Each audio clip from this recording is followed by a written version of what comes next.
Eu adoro o circo, e quem não adora também. E entre tanta coisa fascinante, entre tudo que acontece durante o espetáculo, não há nada que prende tanto a minha atenção como os trapezistas. Parece que todo mundo fica diferente quando eles aparecem. Começa a subir lá.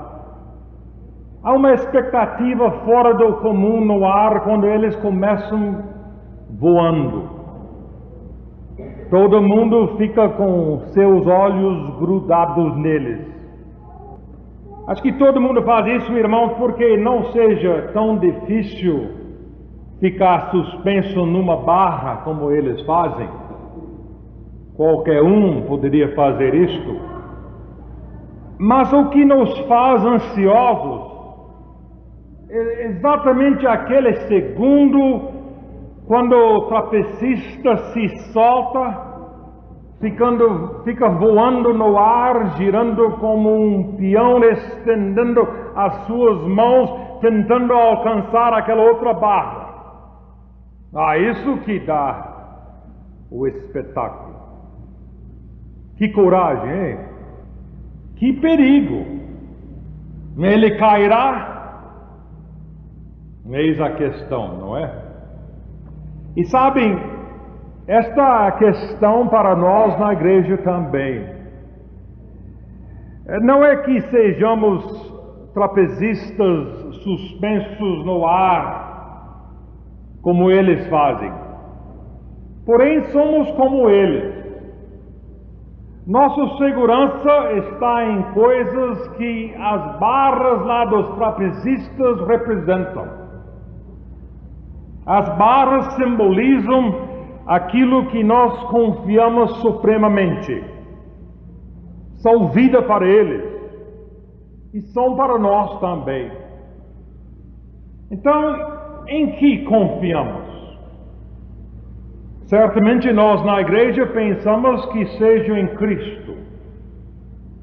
Talvez seja. Mas em que gastamos nosso tempo, nossa energia? Em que nos concentramos em prestar atenção na vida cotidiana? Bem, eu sei em que é. É claro. Nós estamos ocupados com tanta coisa, estamos ocupados com posição social, estamos ocupados com status. Sendo uma sociedade de consumo, estamos cada vez mais ocupados com nossas posses, estamos ocupados com nossa habilidade de simplesmente ganhar mais dinheiro num período de inflação como o nosso. É claro, estamos ocupados em intensificar nosso prestígio, proteger-nos. Tudo isso é normal. E afinal de contas, irmãos, essas são as barras que estamos segurando para não cair. Elas são seguranças frágeis. Mas mesmo assim confiamos nelas, porque a nossa vida é esta. Tem que ser. Para mim é evidente que Deus queira que nós agarremos em outras barras. Por causa disso, acho que Deus nos manda um outro trapézio. Neste novo trapézio pode ser diferente para cada um de nós. Pode ser um desafio vocacional. O novo trapézio na sua vida pode ser uma chance de ser mais honesto lá em seu trabalho. Este novo trapézio pode ser um risco de nossa segurança financeira. Pode ser uma oportunidade de realmente ajudar alguém necessitado, uma oportunidade que a gente vai arriscar-se ajudando a pessoa. Este novo trapézio pode ser uma ocasião própria em que nós confiamos a Deus 1/10 de tudo que nós temos. Mas de qualquer modo, este novo trapézio exige um pulo de fé. Nós temos que nos soltar da barra velha para alcançar a nova. Temos que largar a vida velha para achar a vida nova em Jesus Cristo. Não podemos fazer as duas coisas de uma vez, é uma ou outra. Existem problemas quando nós abandonamos o equilíbrio presente para alcançar o novo.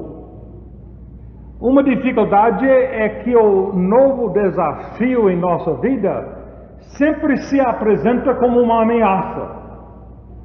Para chegar a uma situação nova, nós sempre temos que largar a segurança da velha situação. Isso não é fácil, não. Por exemplo, o novo trapézio balança em minha direção, está certo. A oportunidade é minha, mas ele balança em minha direção, mas apenas o suficiente para que eu pegue a nova barra saltando-me da velha barra. Eu não posso segurar e agarrar a nova enquanto eu estou segurando a velha. A gente fica lá no meio e acaba com a gente mesmo. Assim, em cada oportunidade de crescimento que nós temos, crescimento espiritual, crescimento intelectual, mas principalmente nós temos para crescer na vida cristã. Esta oportunidade implica uma decisão de ceder uma velha segurança que temos. Isto é ameaçador.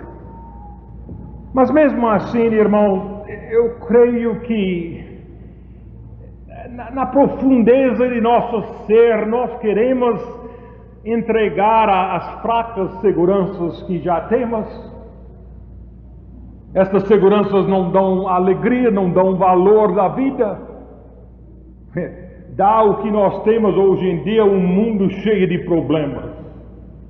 Eu não acredito que nós estamos prontos para entregar estas seguranças fracas, frágeis, nossos, para atingir um envolvimento mais pessoal com Deus, um envolvimento mais pessoal com o povo de Deus, com a própria vida.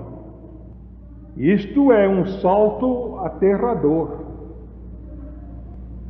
Nós temos medo de largar a velha certeza.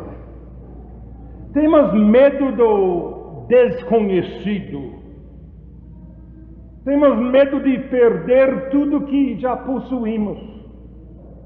Então é difícil arriscar-se deste jeito.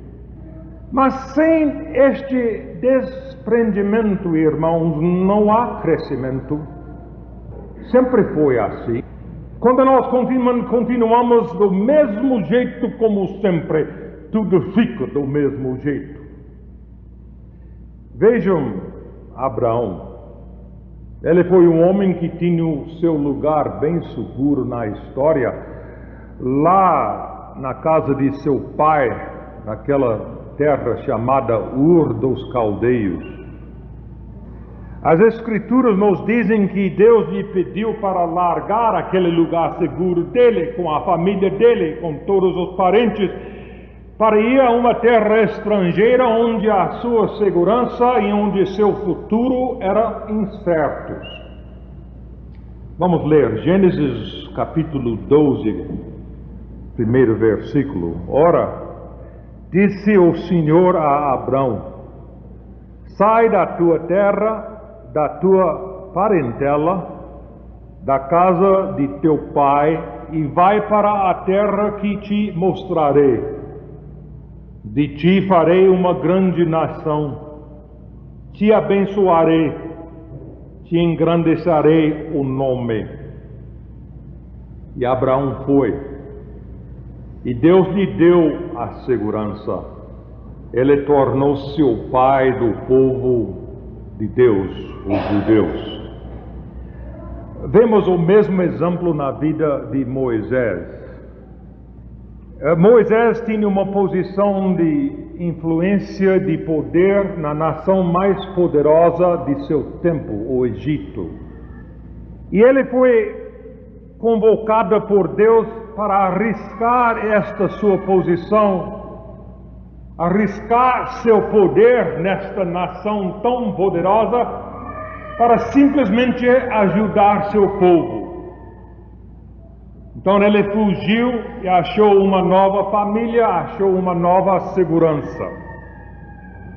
Foi pedido a ele para largar este novo lugar seguro para enfrentar o faraó e para guiar seu povo fora do Egito.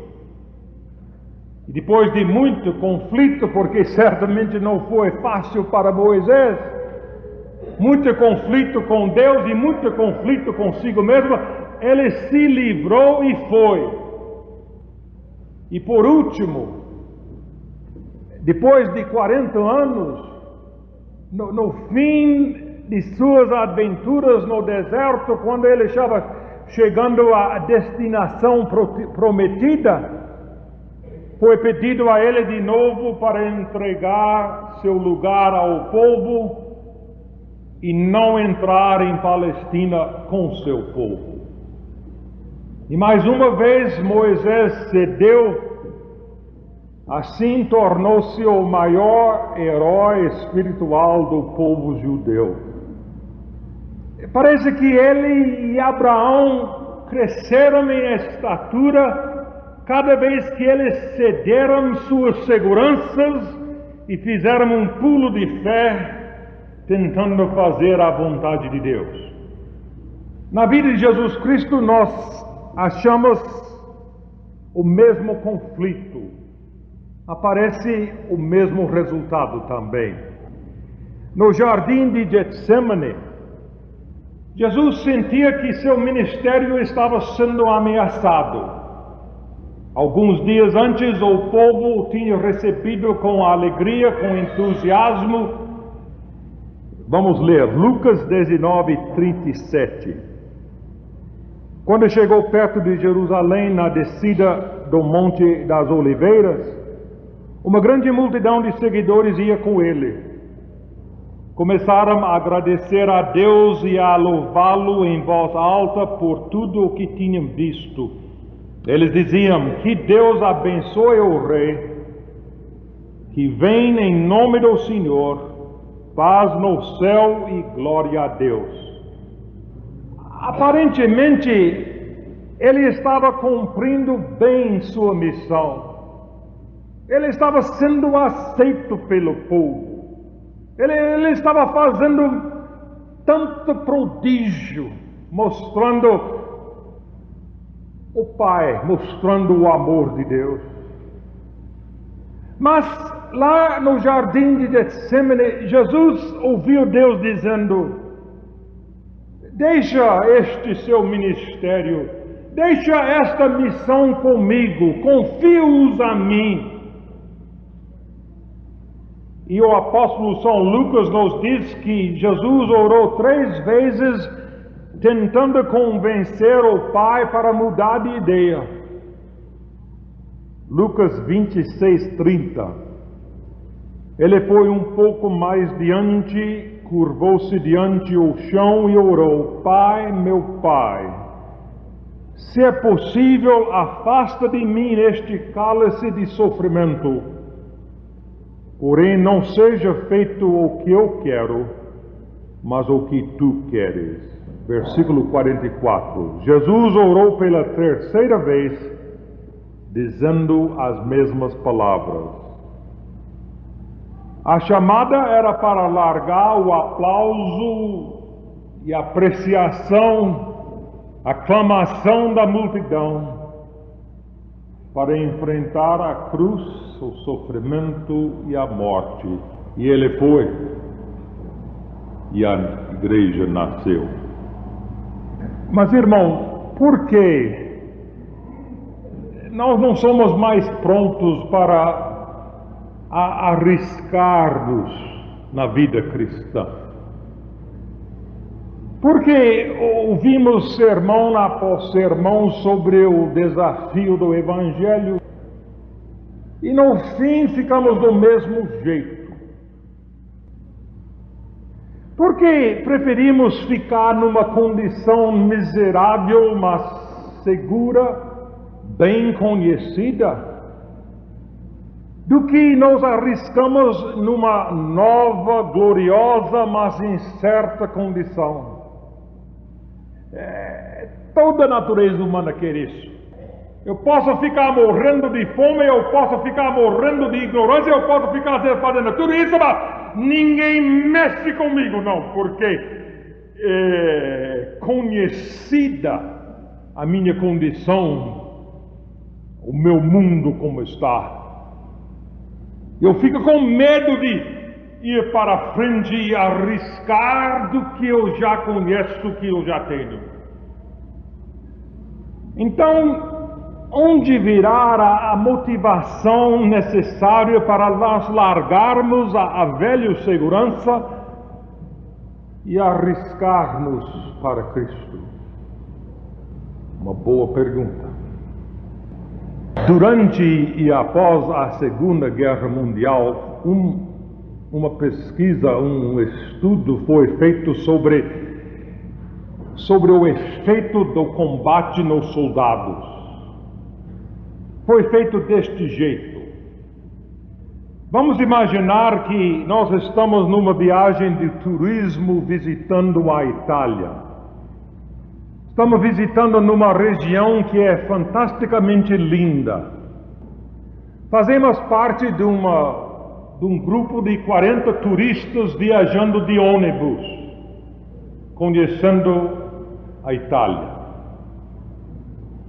Então no ônibus para pertinho do Monte Castelo, perto de uma aldeia. Então nosso guia no ônibus se levanta e ele começa nos informando que vamos parar o resto do dia e vamos entrar para visitar e conhecer aquela aldeia. Então ele nos conta como é aquela aldeia, a história das ruas estreitas, dos muros, das árvores, das casas, da catedral lá no centro, da praça principal, da catedral feita de pedras com suas janelas estreitas. Então, o guia também nos diz: vamos nos encontrar de novo às 5 horas da tarde na praça chamada Navone. Depois de falar o guia, um questionário foi distribuído entre os 40 turistas para saber o quanto a gente se lembrava das suas palavras, da sua descrição da aldeia. E o resultado foi um desastre. Ninguém prestou atenção. Todo mundo já sabia porque o homem está aqui gastando nosso tempo falando desse jeito. Nós vamos entrar lá mesmo e ver mesmo com nossos próprios olhos. Então, por que gasta tempo aqui escutando isso? Simplesmente nós vamos lá ver e por isso ninguém ligou muito com os detalhes, não. Bem, agora vamos mudar a situação. Estamos agora no mesmo lugar, com o mesmo grupo, mas desta vez nós estamos no meio da Segunda Guerra Mundial. E esta vez, em vez de fazer parte de um grupo de turismo, nós fazemos parte da Força Expedicionária Brasileira, prontos para atacar o Monte Castelo. Então, em vez de ter um guia de turismo, nós temos nosso capitão, e ele levanta e ele nos explica que nós vamos entrar naquela mesma aldeia, mas só desta vez há francos atiradores inimigos nazistas lá, e nós vamos entrar naquela cidade para expulsá-los. Então o capitão ele começa também a fazer uma descrição da cidade. Ele conta das ruas estreitas, ele fala das árvores onde podia esconder um inimigo. Ele nos conta dos muros onde um franco atirador poderia estar. Ele nos fala das casas onde uma armadilha poderia ser tão facilmente armado, esperando a gente. Ele nos conta daquela catedral feita de pedras com suas janelas tão estreitas, que é um lugar tão bom para um metralhador ficar escondido, oculto. Ele conta tudo isso e ele continua dizendo: olha, se alguém fica separado dos outros, venha reunir-se às 17 horas, pronto, na praça chamada Navone.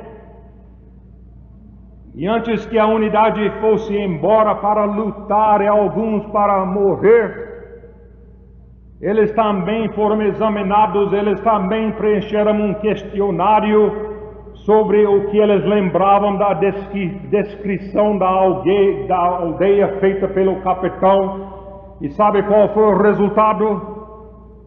Todo mundo lembrou de tudo. Foi um sucesso absoluto. Ninguém esqueceu nenhum detalhezinho, não. Claro, nós lembramos aquilo, irmãos, que afeta nosso destino. Simplesmente isso. Nós lembramos aquilo que nos custa muito, que nos custa caro. Nós compreendemos muito bem, irmãos, quando nós somos vulneráveis. Quando há franco-atiradores atrás da gente, a gente lembra mesmo. E compreendemos logo. Onde não há risco, irmãos, não há crescimento. O amor de Deus é vulnerável. E certamente Deus está nos chamando, irmãos, para arriscar-nos a nós mesmos, para ser vulneráveis por Ele e com Ele. O amor de Deus, irmãos, o fim do amor de Deus é uma cruz, é vulnerável mesmo. Eu reconheço aqui pela primeira vez o valor do dízimo. O dízimo, afinal de contas, eu reconheci esta semana, é para meu próprio bem. Eu acho que Deus precisa do meu dízimo tão pequenino? Jamais! Ele já é o dono de tudo. Então, qual é a significação do dízimo? Irmãos, eu tenho que dar o dízimo porque é para meu próprio bem. Se eu não investo nada, se eu não me custa nada, então minha fé vale nada. Se eu não dou alguma coisa de mim mesmo, alguma coisa que dói, eu não tenho interesse nenhum na igreja, eu não tenho interesse na Bíblia, eu não tenho interesse em nada das coisas de Deus, porque não custa nada. Mas, irmãos, quando eu reconheço seu amor para mim, quando eu reconheço minha gratidão a Ele por salvar a minha sanidade mental, é isso mesmo. Quando eu reconheço, irmãos, que Ele me ama apesar de tudo que eu sou, então eu tenho que orar mais intensamente. Eu tenho que estudar como nunca a sua palavra. Eu tenho que dar mais do dízimo. Porque eu me arrisco mesmo, irmãos, quando eu estou diante de uma tarefa demasiadamente difícil. Eu me arrisco mesmo, irmãos, quando eu preciso mais poder e compreensão do que eu tenho para simplesmente sobreviver cada dia. Assim, quando eu estudo, assim, quando eu assisto os trabalhos da igreja, assim, quando eu ouço os sermões, eu estou altamente motivado e eu me lembro muito mais daquilo que eu ouço e que eu leio. Eu estou envolvido. Por anos, para alguns de nós desde a infância, nós temos sido exortados na igreja para orar mais, para estudar mais a Bíblia, para frequentar mais os trabalhos da igreja, para ficarmos mais fortes na fé. Mas geralmente nós não ligamos muito. Já ouvimos tanta exortação que não dá muito mais efeito na gente, não. Mas, irmãos, quando nós começamos a arriscar-nos a nós mesmos,